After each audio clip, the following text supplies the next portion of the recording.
Don't go out on your limb.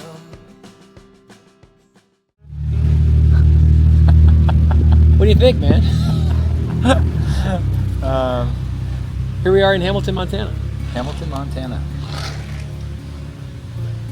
So, Jefferson. Yes, sir. Calling me sir is comical. So, introduce yourself. Not that you will need that, but it'll be good for the setting. So, Yeah. Tell me a little bit about yourself. Well, I'm Jefferson White. I'm an actor. I'm on a show called Yellowstone that shoots out here in beautiful Montana. So that's where we find ourselves now, working on the final season of Yellowstone. I'm from Iowa originally, but I've lived in New York City for 11 years now. But in a lot of that time that I've lived in New York, I've left the city for work. So I've spent a lot of time in Santa Fe, New Mexico, out here in Montana, in Utah, in Bulgaria, in Hungary, in Atlanta. I've done a lot of work on location. So over the past 11 years, I've really been traveling and working in film and television production. That's awesome. So, before we jump and I lose track of that thought, Bulgaria. When were you there, and what brought you to Bulgaria? I was in Bulgaria about a year ago. I was doing this new Hellboy movie that's going to come out in September called Hellboy the Crooked Man. And so it was Bulgaria for Appalachia. My family is from North Carolina and Virginia originally. Okay. So this is it's a Hellboy movie that takes place in, I think it's 1958 in North Carolina. And the best way to do 1958 North Carolina now is to go to Bulgaria. The sort of mountains in the south of Bulgaria, between Bulgaria and Greece, are these big, gorgeous mountains with like evergreen forests. It was really amazing. Yeah, so we shot that movie in Bulgaria. I was there for about 12 weeks. Okay. Last spring and summer, yeah. Oh, shit. Yeah, it was amazing. Have you been? Have you been to that part of Europe? No, I want to. It's really gorgeous. I was so delighted. The food is so good. It's like Bulgaria is there's Sofia, which is the capital city, and then the rest of it is very rural. It kind of reminded me of the Midwest, So I'm from Iowa. That part of Europe, there's this sort of belt of countries that are kind of like agricultural economies, and Bulgaria has like incredible dairy production. So the food there was so good. The vegetables were amazing. The dairy, like yogurt and stuff. So what would be Bulgarian type food? It was like it's interesting influences because it's got Greece on one side and Turkey on the other side. So Bulgarian food is a little bit like Hungarian food. It's sort of simple staples, but then there was also incredible Greek food and incredible Turkish food. So we would kind of like half of Sofia is sort of Greek influenced, and half of Sofia is kind of... And Sofia is the capital. Is the capital, exactly. Is sort of influenced by Turkey. So there's these beautiful mosques, and then there's these incredible like Greek Orthodox churches. And Bulgaria is one of these countries that like over the last couple of thousand years kept being sort of taken over by different empires. So there's all these like layers of history. Sometimes literally there's like layers of ruins from different civilizations over time. So geographically, this is really geographically ignorant. Oh, and just wait, because I'm not going to know the answer. But like how far to the coast, or is it on the coast? So there's Bulgaria, and then both Greece and Turkey border it to the south. So Greece is to the southwest, and Turkey's to the southeast, and both Greece and Turkey are on the coast. Correct. So it's quite close. Because you have to go to a different country. Yeah, but maybe a 3 or 4 hour drive. Okay. And then there's also the Black Sea also borders Bulgaria on the other side. So if you go to northeastern Bulgaria, there is again coastline, and I believe it's the Black Sea there. And I'm sorry to any Bulgarian listeners of this that might find my ignorance appalling. Yeah, that's okay. That be team ignorant on fucking geography. So let's tell me more, or tell us, how did you originally come about Black River, and how did we meet? We met because I started seeing your stuff on Instagram. I think it must have been 4 or 5 years ago. I think you were collaborating with Yellowstone. They were wearing some of your stuff on Yellowstone. And I was, through working on Yellowstone, falling in love with the West and Western wear and leather and denim. And I think at that time, that's how I sort of discovered your page. And I didn't know, coming across your brand, I think when I first met you, I felt like I already knew you because you sort of are so the face and the voice of the brand, and I think I fell in love with your video, your images too, because I love analog photography. I love sort of old school photography that has a really like handmade feel to it, grain, noise they call it in the image. And your media, the media you produce for the brand, has such a like handmade feel to it that I think I immediately responded to that. I don't omit the mistakes. Yeah, that chaos, a little bit of roughness, a little bit of, and I think that's a beautiful thing. Film photography. It's like it's the opposite of editing out of those things that quote unquote are imperfections. Yeah, it's like rough out leather, right? Instead of trying to make something that is like smooth and perfect and pristine, part of what we love is the texture, is the evidence that a person was there. And we don't want a robot taking the picture. We want evidence that a person was involved in the process. Yeah, because everything is inherently flawed. But flaws are what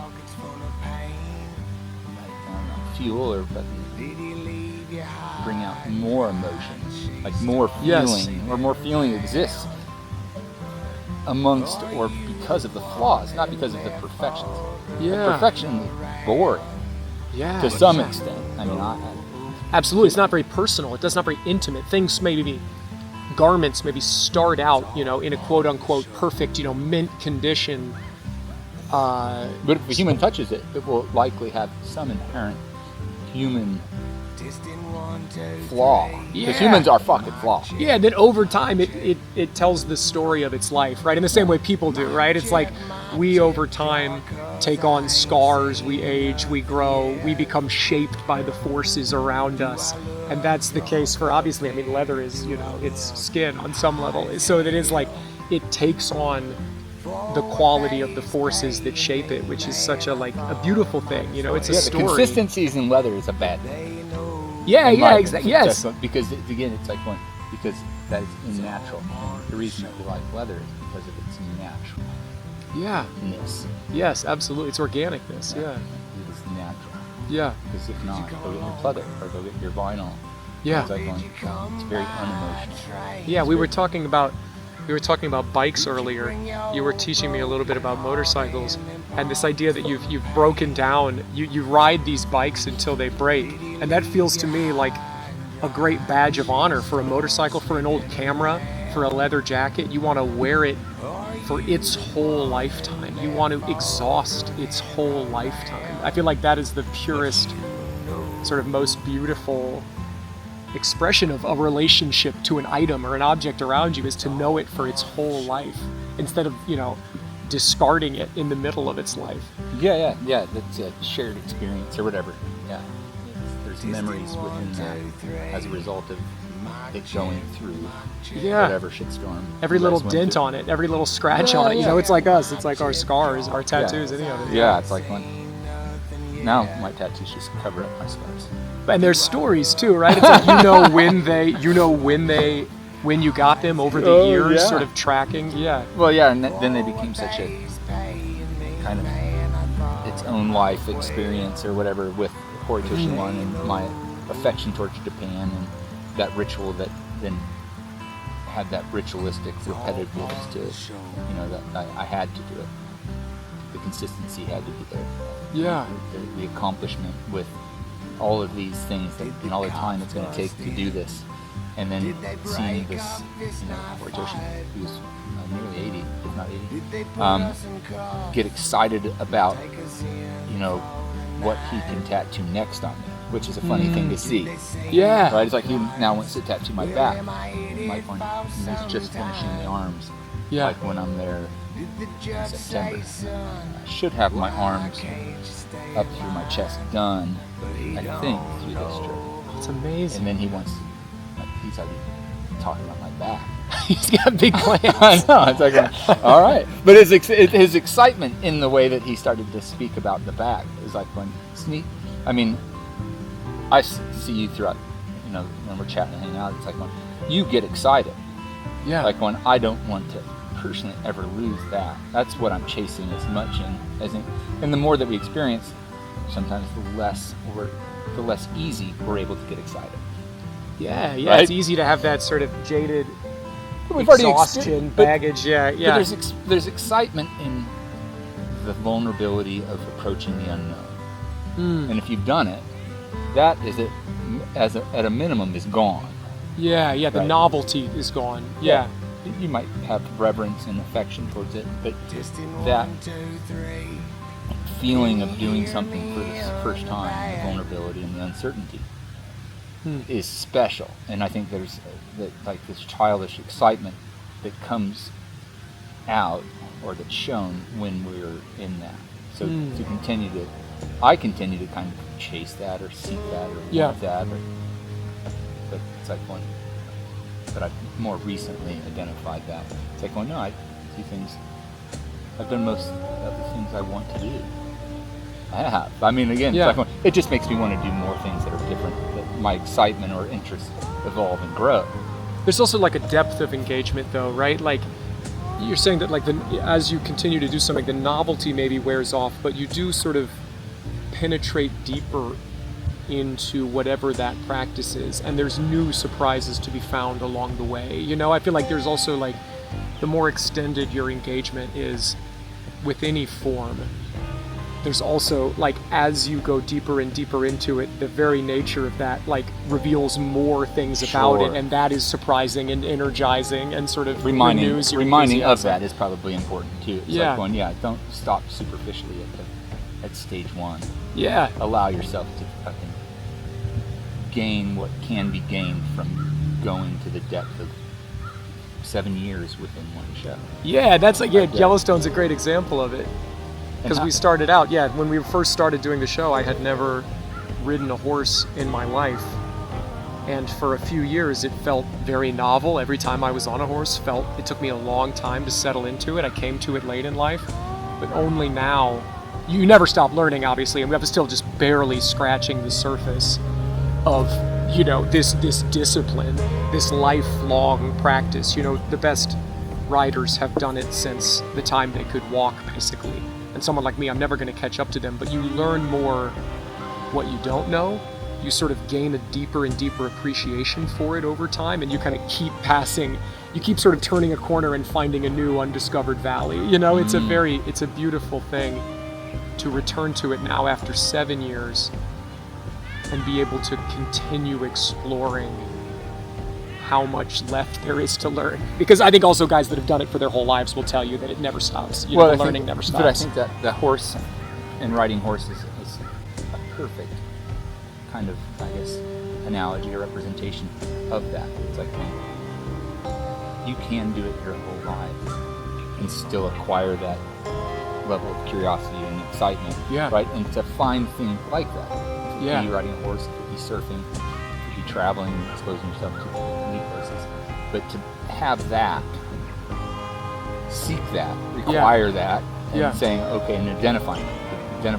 Because the horse thing's like, you've ridden, like how many, in 1 year, what was the most you were able to ride a horse, like between Montana and Texas? I mean, we had seasons of the show, particularly season 4, because we filmed during COVID, so we were here for about 4 months uninterrupted. Awesome. Which meant we also got to like have a real, because stepping away from it, I live in Brooklyn, so stepping away from it, moving back to New York means I'm always kind of restarting a little bit when I return, and you make progress each time and you learn it back faster. But there's been times when you've really gotten to have a depth of engagement where you're riding every day for weeks on end. For hours a day for weeks on end. And that feels like when you really get to experience the thing in as full a way as possible. There was, I think it was season 4 particularly, we got to do some work in Texas where we were working alongside the cowboys at the 4-6s.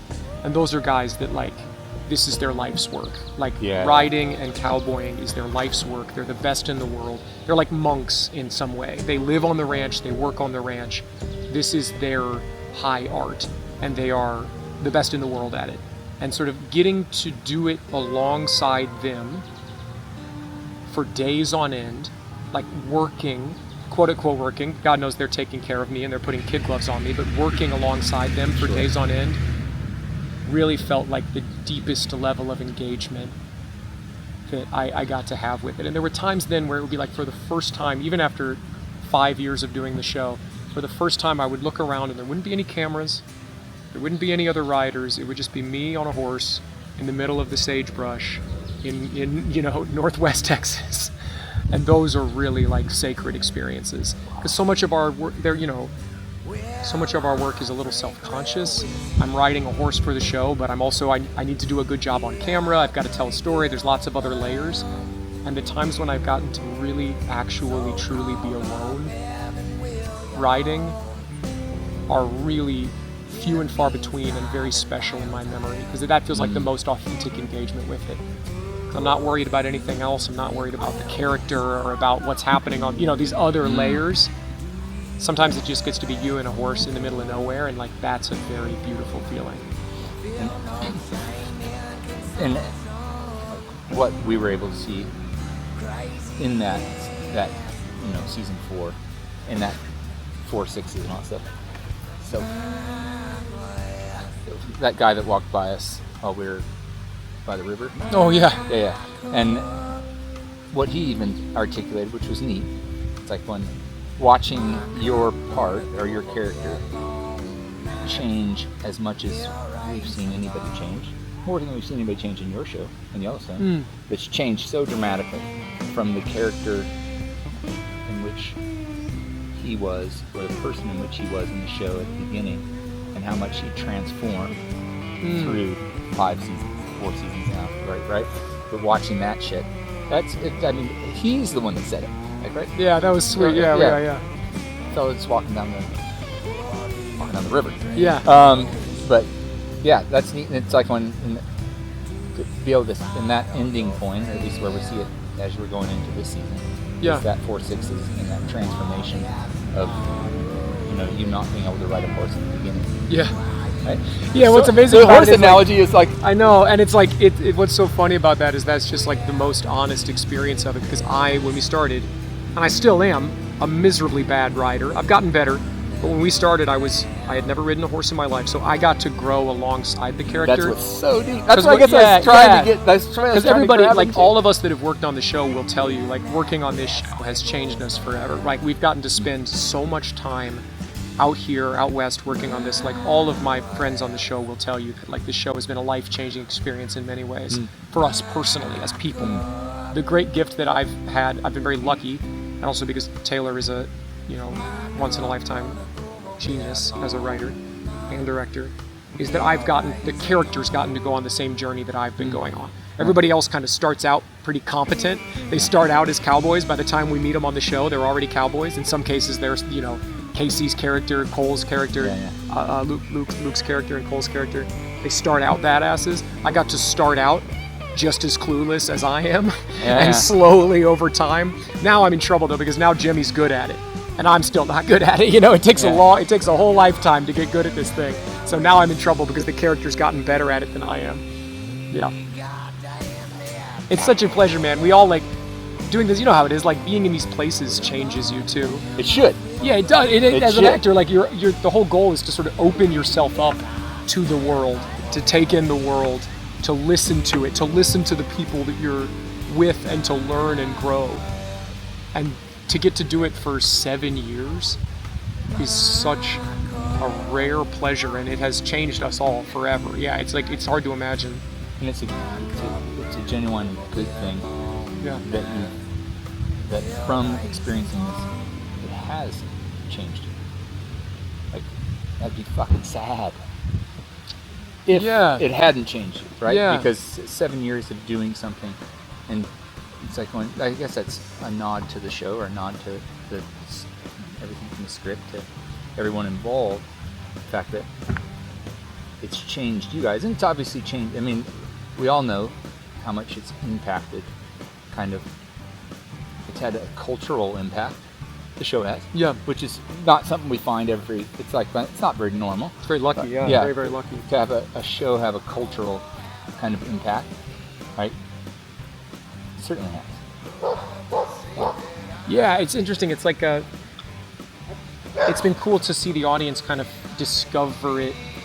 Well, I mean, a lot of our audience lives in Montana, lives in Texas, already experiences this, and they think they see their own, or a version of their own experiences reflected on screen. It's so nice to talk to cowboys and people who live in the horse world, feeling as though their stories are being reflected on screen. I think that's an amazing thing. There's also a lot of people like me who knew nothing about this stuff, who were completely clueless about it, and this show has been an opportunity for them to discover this world. And that's how I feel. Like I would, without Yellowstone, I would be completely naive to this whole way of life, so much of the Western culture, so much of what it is like, particularly now, like so much of the show is wrestling with the way that culture has changed over time, the struggles that people who live this lifestyle face now that are unique to now, that I would have been completely naive to were it not for the show. So it's a joy to both have the audience resonate with people who are from this world, that the show resonates with people who are from this world, and also with the people who are new to it, like I am. Yeah, I mean, it's I can't speak, of course, from the mind of people that are from the world. Yeah, since yeah. I'm not fucking from the Yeah, world. yeah. Right? But I have friends that are. Yeah. But it's, the fact that I think more people have found like an affection towards, and it might be, just because it's hit, but this,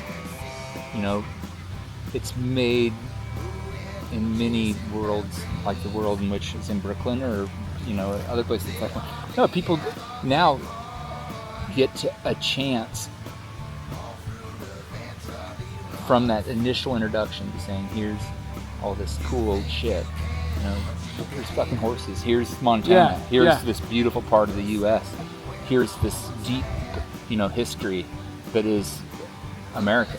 Yeah, it's like going, take a look at it. Yeah. It's like going, and of course it's entertainment. Of course it's, it's all those things to stimulate storylines and touches on all these different aspects of things that are the West and outside the West, the past and the new, all these things. But yeah, there's so many people, I think now, globally, that are more familiar or through Yellowstone were reminded of this neat past of the U.S. Yeah. Right? Yeah, the complicated past of the U.S. Because I feel like the show is also, and Taylor is very passionate about wrestling with all of the contradictions of that. There's the sort of glorified version of the West, and there's the real version of the West, and those things are they collide into each other in a complicated way on our show. But it should, and that's the thing. That's more. Yeah, we have to wrestle. Yeah, with it. yeah. I mean, again, it's silly if it doesn't touch that. Yeah, and yeah. We have to engage with it. That's the rise of the summer moon, right? Killers of the Flower Moon, No, or right. the. I mutilate the fucking name of that book every time I say it.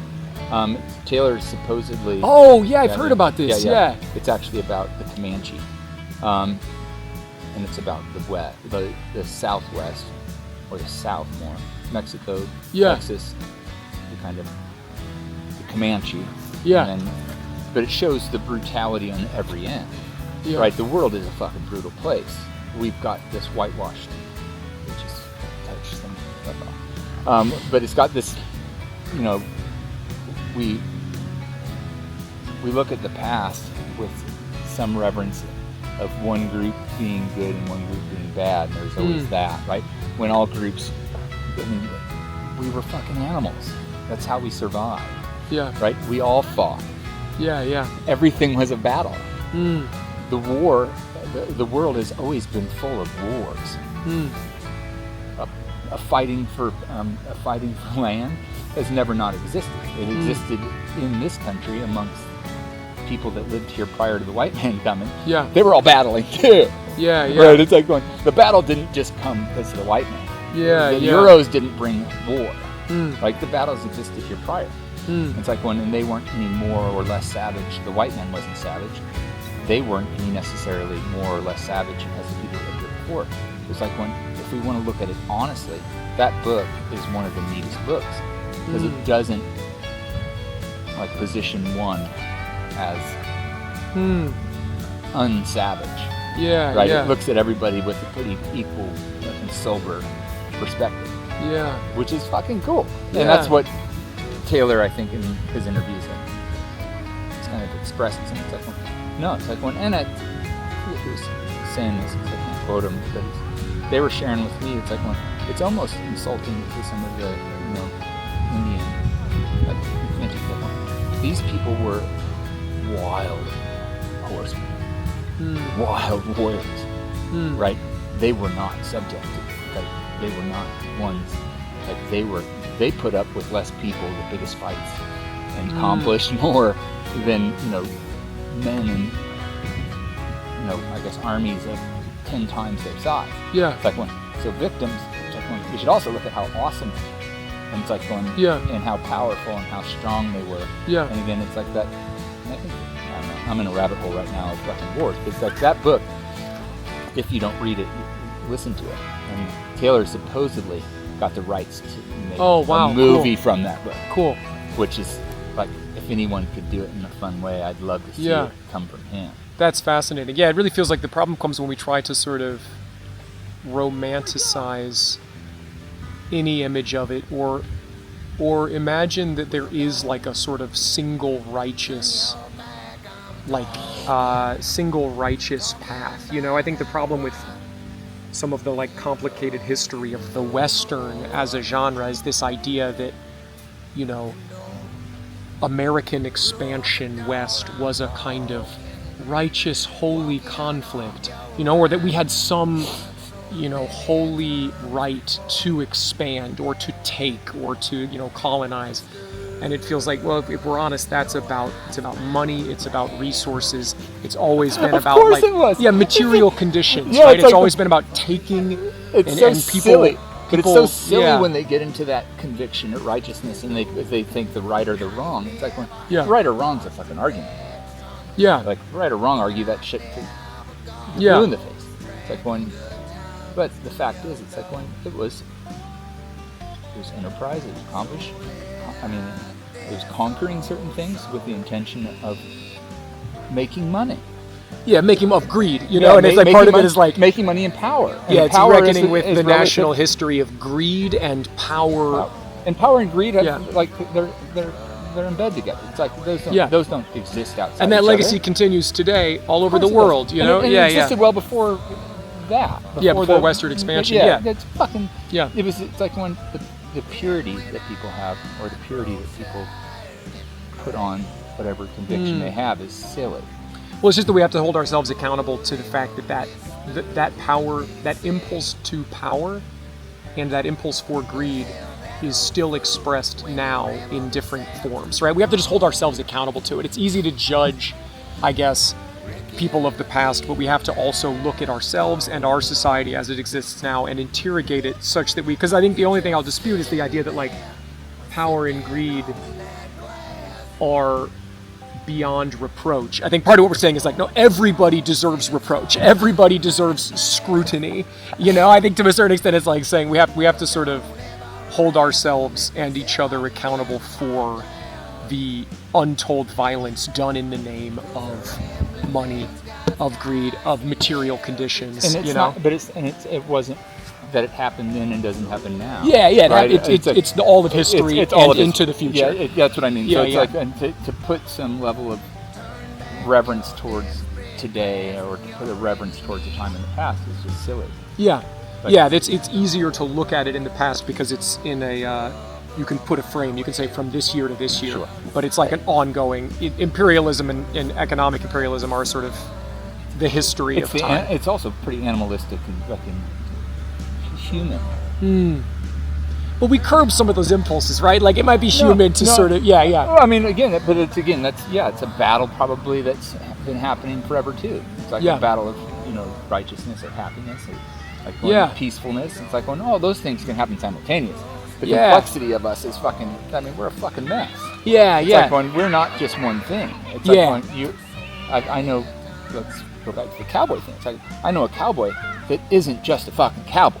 Yeah, Like yeah. the motherfucker is complicated. Nobody right? is just a cowboy, That's right? what I mean. Yeah, It's yeah. like one, and then it's like one. So it's like one. Yeah. To almost welcome or almost assume and account complexity to everything.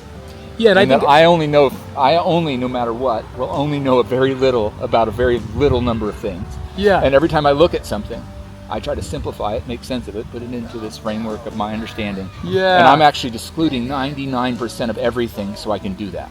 Yeah, which you're is flattening it. So Yeah. it's like, so everyone's a fucking moron. It's like going, you don't know shit, right? Me included. Like Yeah. I'm leading Me the pack. especially. I'm leading the fucking pack. That's fine. I'm the dumbest of all. Me personally. Yeah, but again, it's like one. But I think we'd all be better suited to kind of at least acknowledge the fact that we only know so little about any one of these topics. Yeah. If we look at anybody, if we look at the past, if we look at any situation, at best, we're grasping a small piece of it. Yeah, I think that's right. And I think it's a fun thing, like, talking about sort of cultures. I think it's fun, people watching a show like Yellowstone and finding themselves unexpectedly in people that look nothing like them, come from completely different backgrounds than them, right? Like, I think that the great gift of storytelling is that we wait a second, we recognize ourselves and we are complicated by our experience of others and vice versa, like nobody is any one thing. And I think a lot of people have been delighted to unexpectedly find themselves drawn in by a show like Yellowstone about cattle ranchers in Paradise Valley and be like, hey, wait a second, this is just like me at work. I'm just like Beth Dutton. Like I think people find themselves in a story like this, and that's a beautiful thing. It sort of demonstrates that we all contain multitudes and we all recognize ourselves in each other. Yeah, it's super cool. And I see, I think when I was first drawn to your Instagram, part of the great gift of something like your work is I've never ridden a motorcycle in my life. The first feeling that I have when I see, I simultaneously am so drawn towards these beautiful clothes and also afraid of them. I also feel like, oh, but I can't. That's not me. I'm a imposter. I'm an imposter. I'm a poser. And one of the great joys of our conversations is you have this attitude about like, hey, try it on, see how it feels. Don't be afraid of any version of yourself. Don't be afraid of any expression of yourself. Like, what is the use of that fear? It's a self-limiting perspective. And I just think that's a beautiful, like, it's an amazing, I think what you do in part gives us all the beautiful gift of allowing ourselves to be more complicated than we might otherwise, Like, I don't have to be just one thing. I don't have to be from Brooklyn, from Iowa, from Montana. You can be all of these things at once and many more, Well, the more people that get to understand, some of the neat complexity. It's like, yeah, you were from Iowa, and with a direction and a desire to do drama, right? Yeah. Right.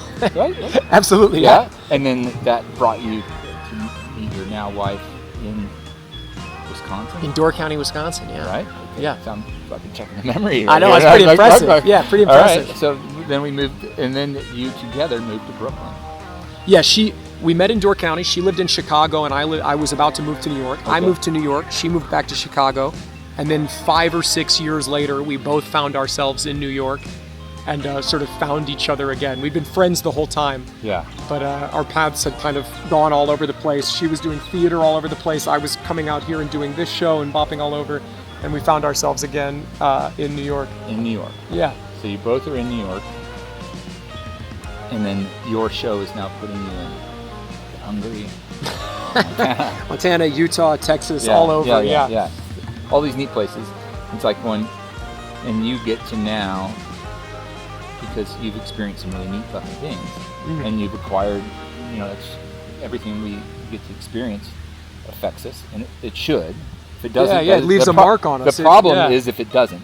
Yeah. The problem isn't if it does. If it does, it's good. If it doesn't, that experience is kind of lost.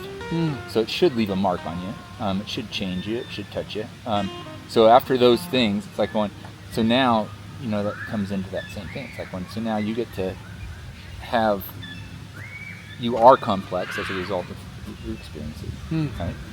So, but now it's like when other people will now find comfort, in some sense, seeing other people expose their complexities and being honest about their complexities, and not being, to be understood is cheap.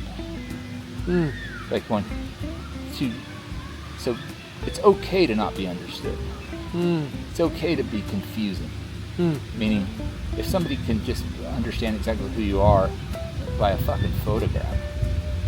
Yeah. That's not fucking very good. Yeah. It's a pretty shallow level of engagement. Or it's even the sign of a shallow person. Yeah. It's like, right? So if somebody can understand all of what you are through a photograph of you, there's no photograph that can be taken that can express that you've been in all those different places, right? That you've acted in the shows, you've ridden horses, you've done drama, have this. Like, so what part did you play in Hellboy? Can you even say it?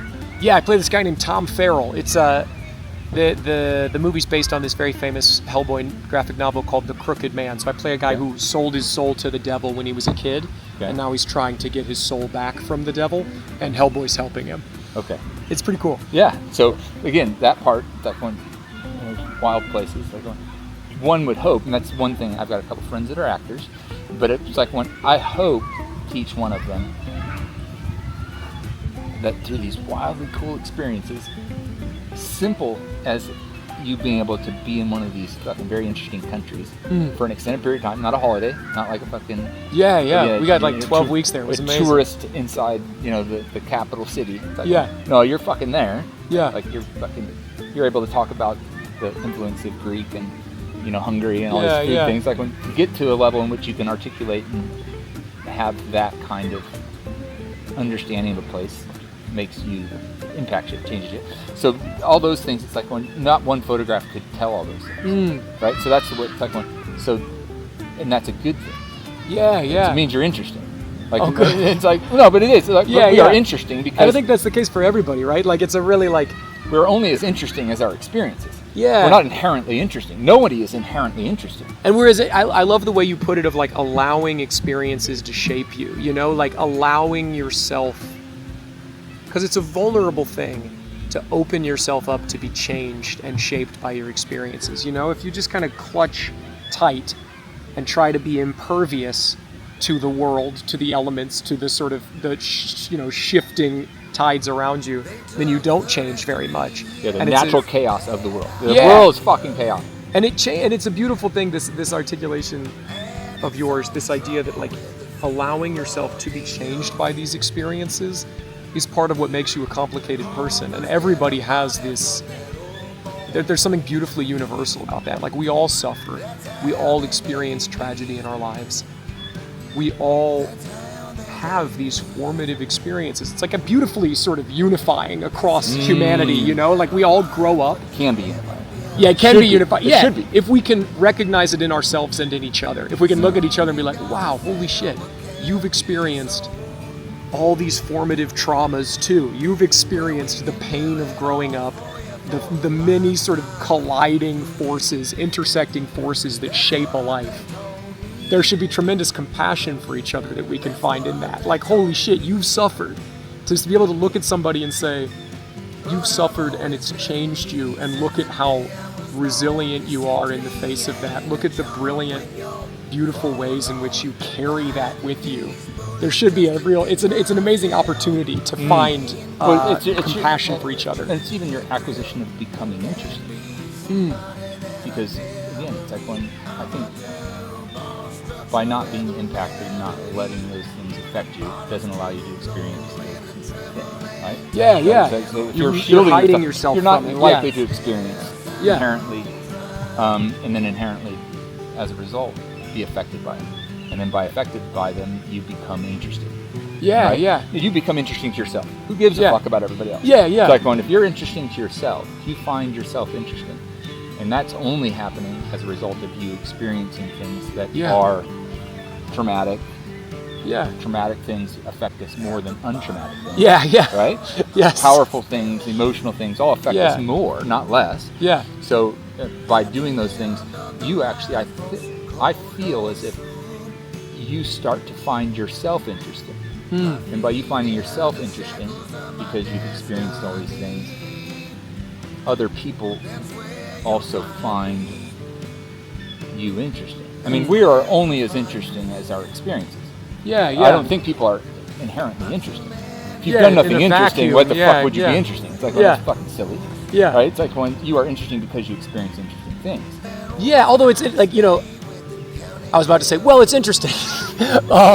But like, growing up is interesting. You know, like, there are so many, we talked a little bit about this idea of trying to find a kind of almost childlike sense of wonder. Because children, they're so open to the world. The world affects them profoundly. When you're growing up and bad things happen to you, you don't have the instinct. You're incapable of protecting yourself or insulating yourself from them. Forces wash over you and you're so vulnerable to them, you know?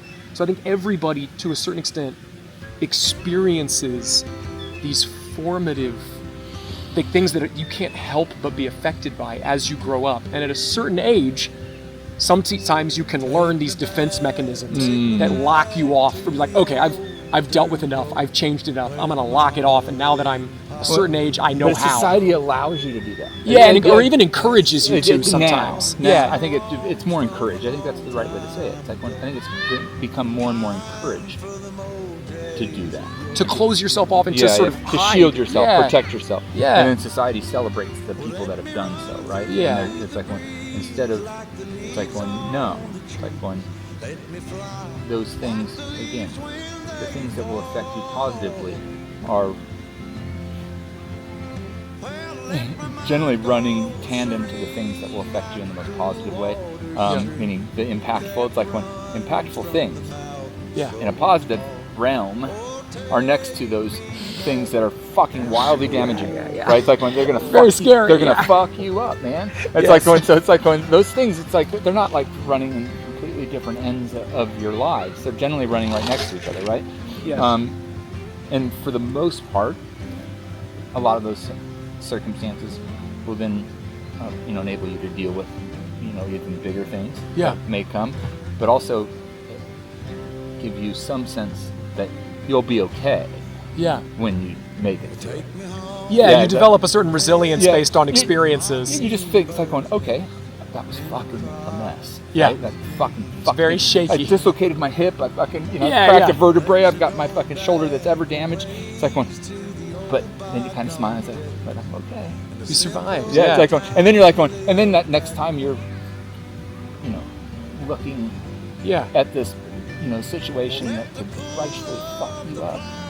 You've got this sense. It's like, but I survived last time. I might be okay. It's you were telling me about your your swimming practice. Like diving into freezing cold water at fucking 5:30 in the morning or whatever, and every time you do that, you survive. It felt like to me jumping into water, cold water in the morning. I'm like, I'm gonna die. There's no chance. There's a fear that inhibits me. But every time you do it and survive, you go, hey, wait a second. You create a series of precedents that like builds resilience, and it sort of, there's a pattern, and you start to love it. Like there is that turn, like when that turn for me. Like now, it's like when I can't do it. It's like I can't swim when I travel. Yeah. Where it's less. It's not a certainty. Yeah. Right. But at home, it's like going.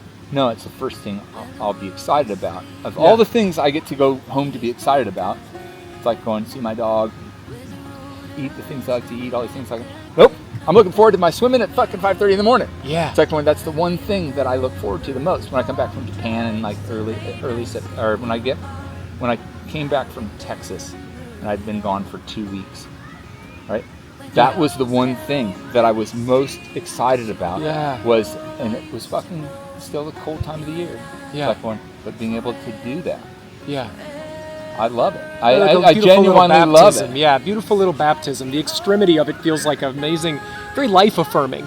Very life-affirming to go in and come back out, And just actually swim. And it's like and the one thing that, now my lawyer comes to the same place I go swimming. Oh, sweet. Yeah. He knows where to find you. Yeah, but we're off sequence most of the time. But it's like but there's... Let me make sure this is still filming. Oh yeah, it is. So the one funny thing that I make fun of myself a little bit about. So there's this big beaver that lives right by where I go swimming. Massive. Wow. It's like when it's swimming, it's probably fucking this fucking Holy shit. long. It's fucking massive. Yeah, that's. Right? I didn't know they got that big. It's like, it looks that fucking big. Yeah, maybe yeah. I'm fucking like, maybe I'm over there. Maybe I'm. That's from far away too, so he could be fucking huge. Yeah, it's like fucking like it's size of a he's hippo. he's a fucking alligator. Yeah. But it's again, this beaver will often swim right across my path. Like, and it does it in certain sequences. Like, and I'm always a little bit on edge. Like when I'm gonna dive in and I'm gonna headbutt the fucking beaver. Right? Yeah, it's like yeah. I'm always a little bit nervous. You're respecting each other's space. You're trying to respect his space. It's like that's it. It's funny the things that make me nervous. Yeah. It's like, because some things that should make me nervous, I have no nervousness at all. All right, and some things that, like, my beaver makes me nervous. Yeah, yeah, yeah. The beaver makes me fucking nervous. Yeah. And it's like when, I had to contemplate numerous times where I forced myself to dive in because I thought, like, the beaver's like right. He's a variable. The beaver just crossed my path, and I'm like pausing. I'm like, the beaver's path. All I gotta do is make, and then I'll be swimming in, 20 minutes later. I swim out, football field length, let's say, and then I just float with the birds. Silly, but I fucking love it. But I'm swimming back in, and the beavers swim right across from me. Yeah, yeah. Fucking beaver. The one thing that makes me That's so amazing. nervous. I was gonna say, you like jump out of airplanes. You're jumping into. That's like amazing that it's the beaver that slows you down. Yeah. Riding these bikes in the middle of nowhere. Yeah. Oh, that beaver. Yeah. That's Bad vibe. He's got a bad vibe. You look at him, you're like, there's something sketchy about that like, guy. Well, it's like nature. It's like, Yeah. A healthy respect for nature, and it's red of tooth and claw. You know. yeah. Well, that's it. Like, so I was up at Glacier, and the sheep, the mountain sheep, with Oh, the yeah. huge horns. Yeah, yeah. Like, there were some that were all over the road. Yeah, and they're I'm on amazing. I'm on this old motorcycle, right? It's like when they're real close. They're to as me. big as you are. Yeah. Oh, yeah. And if you're on a bike, they're as big as you it's are. like Yeah. when, and I could just envision. It's like when I got real close to him. It's like when I just thought they were gonna turn around and fucking go right into me. It's like when I was a little nervous around the fucking These guys are sketchy. If they feel threatened, if they feel like you're in their territory, yeah. Oh, yeah. They were on the I don't- road up there. They're like that. I get you. When were you there? 2 weeks ago now. 2 They weeks just ago. opened the road to the sun. Okay, yeah. Which is like what we timed at our. That's the really amazing sort of path above. Yeah. Which Yeah. is like when and it's to get there in the early. I mean, and that was the neat part to go there and have that be open was pretty key. But then also to go there on like a Monday, Tuesday. Yeah, when it's not super crowded. Yeah. I think my wife tried to go there and it either wasn't open or it was like sold out because they sell because it's like they don't want it to be too crowded or Because something. it is. Yeah. It's like the entrance. It's like when now there's reservations yeah, to get yeah. into the fucking park. Yeah. But if you go to the far entrance that's in like the Blackfoot reservation, Yeah. it's like when there's no reservations needed because Oh, it's a bit cool. harder to get to. Yeah. But I've gone up both and like lapped the whole thing. Yeah. I was on bikes and I was like, That's amazing, man. My wife and I went in the summer, but my friend and I went into Yellowstone Park in the winter or in March maybe. And it's beautiful that time of Yes. year and nobody's there. The buffalo are like all down in the kind of main encampment. They're just like sort of they've come down because they're out of the mountains where it's colder, so everything's kind of come down a little closer and there's not the foot traffic that drives them away. Yeah. So it was a really amazing experience going there when there was still snow on the ground off season. Yeah. Off-season. And it's not all open, so it's a little less like you can't do quite as many things, but it was really gorgeous. But it's also amazing on season. yeah. Can't miss with national parks. Can't No, miss. you can't. But again, the time in which those places are the neatest Yeah. are when it's less congested. Yeah. Out question. Yeah. Because I've ridden my bike through Yellowstone. Oh And yeah. I've also gone through Yellowstone in the middle of winter during COVID. Yeah. like- That was amazing. Yeah. man. See, those are the times in which I personally like all those places the best. Yeah. When you feel a little bit more like it was back in the day. Yeah. And the way in which it was intended. Yeah. Right? In my personal perspective, the way it was intended. Yeah. It's like it's more people the better. Fucking go look. Yeah. I want everyone to go fucking I know. Go dive experience into it and nature. have an appreciation dive for into it. nature. Yeah, it's fucking beautiful. find a yeah. river. Fucking go swimming. That's like a real gift. Yeah, fucking go swimming, go fucking surf, go Yeah. fucking jump out of airplanes, fucking go do as much shit as you absolutely can. Yeah. Right? But I love the people watching. My wife and I went to Yellowstone, like, I guess it was last July or August. And part of it, it depends on what you're looking for. You're not going to get the solitude. You're not going to get the sort of one-on-one relationship with beautiful nature. But I love seeing, like, the tour groups from all over the world. There's something so, like, there's also like a really beautiful human experience of, like, I'm joining this big group and we're all appreciating this thing together. It made me feel very, like, one with the whole group. And I loved seeing, we went through the Badlands, and there's, like, motorcycle, like communities that will, like, bike all through the Badlands together. And that was one of my favorite things to see. We would see this, we were, like, going through the Badlands, just us in our little rental car, and we would sort of, like, leapfrog with this big group. They must have been 60 or 70 years old. This is what they do. They go out on their bikes and they go to a national park and they bike all the way. And it was such a beautiful, like, it was very life affirming to see people exploring and experiencing.